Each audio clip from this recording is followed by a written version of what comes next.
So I'll start with you, Neil. Neil, you are a massive pioneer of cyborgism. I just wanted to ask how you actually arrived to that philosophy.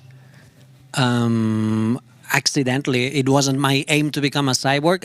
My aim was to sense more colors than my limitations, I guess. And then I started creating an organ to sense colors. I thought it was better to, instead of using a tool to sense colors, it was better to have it in my body. And then I merged with technology, and then after I started feeling that my identity had changed and that I felt that technology was not something external but a part of my body and a part of my identity. And then it's when I started defining myself as a cyborg, and then I saw that this was not something that this was an art, the art of creating new organs, new senses, and the art of designing a perception of reality, and that there's limitless options. We can create as many senses and organs as we imagine. It's really interesting how reality and the way that we perceive it is like not the actual status quo. It changes, and like the more data that you can perceive, the more reality changes for you. I was wondering, like, maybe how did you change, or like what new things did you start like understanding about the world, like for the public that like maybe don't know exactly how your cyborg organ works? Like, what's the principle and what kind of new information does it bring you? Well, humans, we can only sense usually from red to violet. Some people like me even less, but there's many more colors that surround us that we cannot sense. Many species can sense many more colors than us, and technology can sense more colors than a human eye. So I was inspired by other species that have senses and organs that we don't have. Ultraviolet perception, infrared perception, and then this antenna allows me to sense the vibrations of colors from infrared to ultraviolet. So I receive the dominant color in front of me and it sent to my skull, and then I feel the vibration of the color. And this opens up a new reality. As you said, we are surrounded by elements that we cannot sense, and technology can reveal these elements. And this organ is revealing a part of nature, which is infrared and ultraviolet, that humans have never been able to sense. It's amazing because we actually had a talk yesterday here at conference which was about colors, and it was Berlin and Kay from 1969, where a bunch of anthropologists came somewhere and they were trying to have the tribe understand the difference between green and yellow.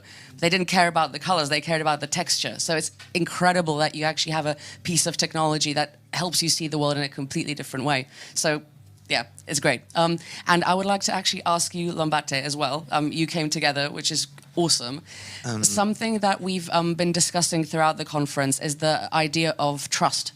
One of the reasons why we see such chaos around us is that there is an erosion of trust between people and institutions and between each other. You two have the ultimate trust because you actually control each other's organs, if that's right. Yes, exactly. Can you tell us how that works a little bit, please? Well, my organ works, it not works from outside to inside, works from inside to outside. And this is very important to do two NFTs that could be interactive. Wow. So the NFT of Neil is from, I am the owner of his NFT, and he is the owner of my NFT. This is like a poem and philosophic idea, no? Maybe you should explain that you are sending your... I am sending my heartbeats to this NFT. Wow. I am externalizing and I put them for sale through NFT in the blockchain. So the owner can interact. So yes, I allow the owner to interact with me, to sending vibrations to my device. That's incredible. It's a little bit difficult to understand for me in the beginning. So it's strange and complicated, but well, it's philosophical idea, no? Yeah, absolutely. Well, it's interesting because it's very kind of specific technology and philosophy kind of combined in one. And I guess that makes me ask about cyborgism versus transhumanism, because cyborgism is also more of a way of life in an artistic direction, if I'm understanding correctly. Yes, yes, yes. It's like as you said, style of life, no? Mm. And my idea is that this cyborgan still with me all my life. I want to have this organ with me implanted in the future, but this piece of art die when we die. So I created a clock that advances in depending of my heartbeat. A tick of a clock is a heartbeat of me. And I created also a light that turns off and on depending on my heartbeat. So all of these pieces of art is depending on my life. Yeah. Is externalizing my sign of life, the deepest part of me. No? Yeah. It's incredible. It's actually very touching, and it's a piece of art. And it's so we're so honored to have you here at Parallel Polis, because for us, like, combining art, technology, and science, that's the whole principle of this house. So the fact that you guys literally embody it is amazing. And I'm just curious, what has the reaction of your surroundings been to this? Like, did people just accept it, or like are people asking you why the hell you're doing it? Because I get that all the time, and I'm not even a cyborg. So. The people are surprised when we, no? Yeah, depends. I think The- we have all range of reactions. Yes, but sometimes there are people that say, I am not... No está de acuerdo. I think it's not ethical. It's not sell ethical, Oh, it's right. it's not normal, but not me, Yeah. not- yes. Yeah. Why? heartbeats, things like this. I guess you get this. Yes, but Like the fetishization of the body and like selling bits that should not be sold because they're sacred. And Exactly. Yeah, that's crazy. Because the perception of the body changes so much throughout history as well. Like the ancient Greeks actually used to think that you make all your thoughts with your heart, not your brain. So it's interesting how that changes culturally. And I've got a question for Dodo, because Dodo is an incredible persona on the cyborg scene in general. But what I absolutely love is that she wanted you guys to come. Oh, sorry, they wanted you guys to come so much. Apologies.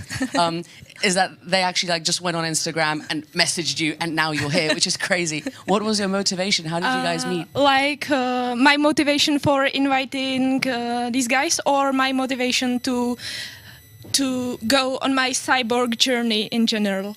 Both. Okay, so as I said yesterday, I first, when I was at Futureport Prague, a futuristic festival in Prague, in 2019, I met Neil Harbisson. I saw his presentation about his cyborg antenna and his time sense. And I remember that I was very nervous, and I just went and asked him for a selfie. So, and that was all the interaction that I had with him. But then I started to think more about cyborgism, and yes, I say it all the time, but I think the major part of the reason why I'm a cyborg is my autism, because we autistic people have something that's called special interest, and when we have some interest we became laser focused and we have hyper focus. So I had this with cyborgism, and I have been always interested in technologies and human brain and senses and everything like that. So it's not surprising that I became interested in cyborgism, and I became very, very passionate about it. And But in the Czech Republic, it was hard. I felt like I'm completely alone in this because nobody knew what cyborgism is. And my dream was to connect with other cyborgs. I perceived Barcelona like an amazing town of cyborgs. And I was really upset that we don't have anything like that in our city. So, and people were like different attitudes, přístup, how do you say? Oh yeah, that it wasn't easy basically. Like, yes, because the it was. community wasn't Yes, here. because some people were like, "Oh, you are amazing! I'm a fan of you, and good luck." But the next, like, I don't have the experience. I can't work with electronics, so I need to get to know somebody who would be willing to make my cyborg organ for me. And people were like, "Oh my God, I am a huge fan of you, but I don't have a time or I can't work with it." And some people were like, "You are weird and you are just a disabled little girl and you don't know what you are doing," and so on. But something inside me was always telling me that I need to do that. I need to do that to be happy. I need to do that to live my fullest potential. So I just live it. So I just live this lifestyle, and it came naturally. So it's amazing, and thank you for bringing you guys here, because I feel that we've got a cool community forming, and I'm really glad for that. So yes, now I'm building like Czech cyborg community, and I'm very happy because I live my dream. Nice. And cyborgism for me, it's not just my cyborg sense or something like that. It's a lot of friendships, memories, interaction, relationships, and I just love it. It's my life. Awesome. And actually, Neil, if I can ask you now so Barcelona is a bustling cyborg community. Did you basically like found the community there and you're building it, or how does it work? Are you like a concentrated group of people that meet regularly, that kind of work together on developing the technologies, or like how does we have a work? space, a studio. We call it the Cyborg Bunker, and that's where it's an under like this. We're under, and we have our own lab. And we have a community. There's many people that have developed new organs and senses in community, because creating a new organ or a new sense, it's usually a collaborative art or collaborative action. You need maybe a specialist in robotics, a specialist in material, so you can find biocompatible materials, specialists in design, sometimes psychologists, philosophers. We have a combination of different disciplines, and together we create new organs and new senses. Yeah. And it's always inspiring to meet people that are passionate like Dodo in sensing more. We as a society have always been focused in learning more, not so much on sensing more. Schools focus a lot on memory or in learning, not on sensing. And I think meeting people like Dodo who are interested in sensing more and connecting with nature or connecting with natural elements, and afterwards also connecting with other people that are interested in connecting with nature or space, really inspires us. And we see it as an art movement that has extreme social consequences. Yeah, obviously. yeah.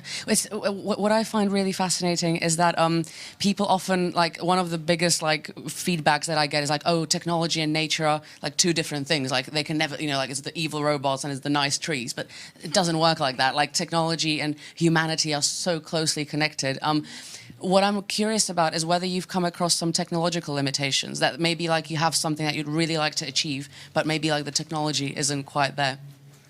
Yeah, or it is there, but it's very big, and it's not possible to be part of your body. Otherwise, you would have to carry something very big. So, yeah, there are limitations, but technology is evolving fast, and it's getting smaller, more organic, more 3D printers can help create smaller things and design things with biocompatible materials. So it's getting easier. Like in 2003, 2004, when I started my own antenna, I needed bigger things, and now it became smaller. So it is getting better. Well, that's another thing that I wanted to ask about, and then I've got more questions for you, but I'll grill you a little bit first. Whether you're coming across, because you're basically like physically underground like art movement, are you coming across maybe legal limitations that like suddenly, oh, it's not in the regulations, so you can't do something? Yeah, bioethics are a huge wall for us because, for example, the surgery to implant this antenna in my head, I presented the surgery to a bioethical committee and they rejected the surgery for 3 reasons. Because it's not a pre-existing organ. If it was a leg or an arm, it would be ethical. Antennas are not human organs, so it's not ethical. The fact that it senses more colors than a visual eye is not ethical because it goes beyond human perception. And the third reason, the hospital was worried about the image the hospital would have if someone came out with the antenna. So they also worried about public image.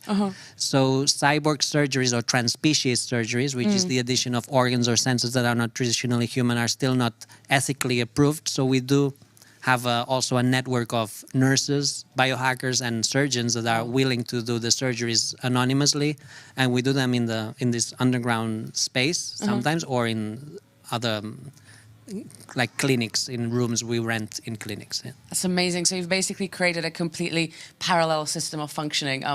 It's just so cool. Yeah, ladies and gentlemen, I just keep saying it's so cool because I'm genuinely absolutely mind blown, but it's great. And Lombarte, I've got a follow-up question for you. So you've got like your heartbeat NFTs, like it's just incredible stuff what you're doing. But do you have another like idea in mind, like where you'd like to go next? At the moment, no. Well, I want to do more things with my heart, with my heartbeats. But I don't, at the moment, I don't want to put new senses to me. I don't want to put a new cyborg gun or... But possibly in the future, can be. But now I want to externalize, I want to find new ways for externalizing my heart. And yes. It comes from your great-grandfather. Yes, because really? Yes, my great-grandfather was a poet and writer, and last century he wrote a book, a poetry book that in the book he said these are poems. These poems are like heartbeats. That I felt the need to externalize.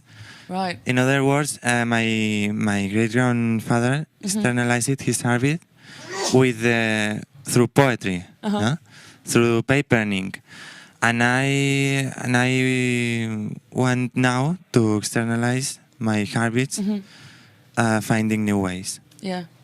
It's one of the things that's interesting about science and why it's so important to connect it with art, because I, for example, studied the evolution of music, and like the moment that you make it scientific, like you take all the beauty out of it because like you're just analyzing like notes and bits like that. But then connecting basically hardcore like hardware and like latest technology with something like poetry and like finding that natural rhythm, it's just really multidisciplinary and beautiful. So fair play. Yeah. Thank you. And I've got a question for you, Dodo. We can see your cyborg organ right there. How does it work? Okay, Tell us all about it. I don't know if I would be able to tell every technical details, you know, but I would try. And so my cyborg organ can I can sense radioactivity, like especially radioactive particles. And there is a Geiger-Miller tube inside. And do you know what's kind of interesting? Because the Geiger-Miller tube was made in long time ago, even in Soviet Union. So yes, I have. So Neil told us that his antenna is from Swedish material. So he is Swedish. So I would be Soviet or something like that. And I was always making fun of this. So in Soviet yes. Russia, radioactivity measures you. Yeah. Very cool. Yes. So when it detects the Geiger-Miller tube is like tube full of gas, and it can detect radioactive particles. And when radioactive particle flow by, it makes like electric impulse, and the electric impulse is transmitted to vibration. So I feel radioactivity as vibrations. Wow. Okay. And was it difficult getting this done? Because you mentioned that you didn't really have much support from the community. No.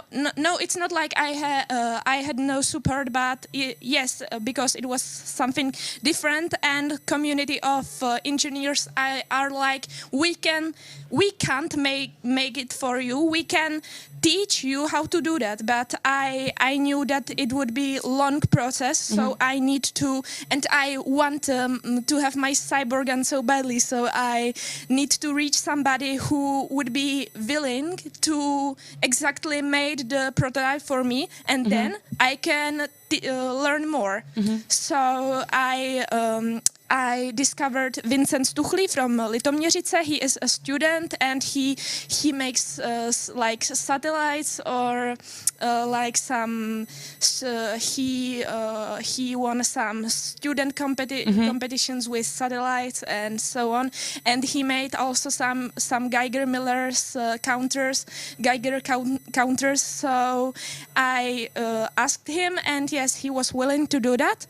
And now I'm in touch with Octopus engines, especially with Honza Čopak and Vladimír Jeříček, and these engineers, like it's the first prototype, or like more like second prototype, and sometimes it can break. So when it's broken, I go to Octopus lab and to get yourself fixed. Yes. Nice. Yes. Yeah, no, and the community is actually like starting to take off, which is exciting, and you've got a huge amount of. Now I have the idea to found some cyborg club here in Polis with you, because you're so passionate about it as well. So I'm very happy, and I hope it. Well, it's public now, ladies and gentlemen. So we're starting a cyborg club. Well, what's actually interesting, I was you mentioned your great grandfather, and my grandfather was an architect, and he loved the work of Giuseppe Arcimboldo. And it's amazing that Giuseppe Arcimboldo actually made like automata, and like out of things like metal, he used to draw people. So it's a concept that is so old, and it's great to see it actually happen. And maybe like for the next 5-10 years, what is your dream like with the cyborg community? What would you like to see happen? My dream now is advance in my organ and implant them in my body, because now I should explain how it works.